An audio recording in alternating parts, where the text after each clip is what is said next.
ಸುಮ್ಮನೆ ಹೊಸ ration card ಅಂದ ತಕ್ಷಣ ಹೋಗಿದ ತಕ್ಷಣ ಹೊಸ ರೇಷನ್ ಕಾರ್ಡ್ ಆಗೋದಿಲ್ಲ ಸ್ನೇಹಿತರೆ. ಸರ್ ಫಸ್ಟ್ ಅರ್ಥ ಮಾಡ್ಕೊಳ್ಳಿ ದಯವಿಟ್ಟು. ಹೊಸ ರೇಷನ್ ಕಾರ್ಡ್ ಬಗ್ಗೆ ಹಲವಾರು ಇವಾಗ ಅಪ್ಡೇಟ್ಗಳು ಬರ್ತಾನೆ ಇದೆ.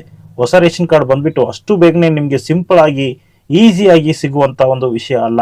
ಆದ್ರೆ ಕೆಲವೊಂದು ಮಾಹಿತಿಗಳನ್ನ ಸಂಪೂರ್ಣವಾಗಿ ನೀವು ಪಡ್ಕೊಂಡ್ರೆ ಖಂಡಿತವಾಗಿ ತುಂಬಾ ಈಸಿನೇ. ಯಾವೆಲ್ಲ ಒಂದು ಅರ್ಹತೆಗಳಿರಬೇಕು, ಏನೆಲ್ಲ ಒಂದು ದಾಖಲೆಗಳು ಬೇಕು, ಮತ್ತೆ ಯಾರೆಲ್ಲ ಈ ಒಂದು ಹೊಸ ರೇಷನ್ ಕಾರ್ಡ್ ನ ಮಾಡ್ಕೋಬಹುದು ಅಂತ ಸಂಪೂರ್ಣ ಮಾಹಿತಿಯನ್ನು ನೋಡೋಣ.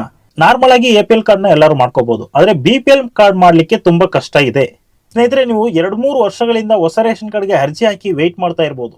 ನಾವು ಫಸ್ಟೇ ಹೊಸ ರೇಷನ್ ಕಾರ್ಡ್ಗೆ ಆನ್ಲೈನ್ ಅಲ್ಲಿ ಅರ್ಜಿ ಹಾಕ್ಬಿಟ್ಟಿದೀವಿ ಸರ್, ಇನ್ನೂ ನಮಗೆ ಹೊಸ ರೇಷನ್ ಕಾರ್ಡ್ ಬಂದಿಲ್ಲ ಅಂತ ಫೀಲ್ ಮಾಡ್ತಾ ಇರ್ಬೋದು. ಖಂಡಿತ ನಿಮ್ಗೆಲ್ಲ ಒಂದು ಸಿಹಿ ಸುದ್ದಿನೂ ಕೂಡ ಅದೇ ತರ. ಹೊಸ ರೇಷನ್ ಕಾರ್ಡ್ ಯಾರು ಇನ್ನೂ ಹಾಕೊಂಡಿಲ್ಲ, ನಾವು ಯಾವಾಗ ಹೊಸ ರೇಷನ್ ಕಾರ್ಡ್ಗೆ ಆನ್ಲೈನ್ ಅಲ್ಲಿ ಅರ್ಜಿ ಹಾಕೋಬೇಕು ಅಂತ ಕಾಯ್ತಾ ಇದ್ದೀರಲ್ವಾ, ನಿಮ್ಗೂ ಕೂಡ ಒಂದು ಸಿಹಿ ಸುದ್ದಿ ಇದೆ. ಅದೇ ಸಮಯದಲ್ಲಿ ತುಂಬಾ ಕಂಡೀಷನ್ ಕೂಡ ಇದೆ.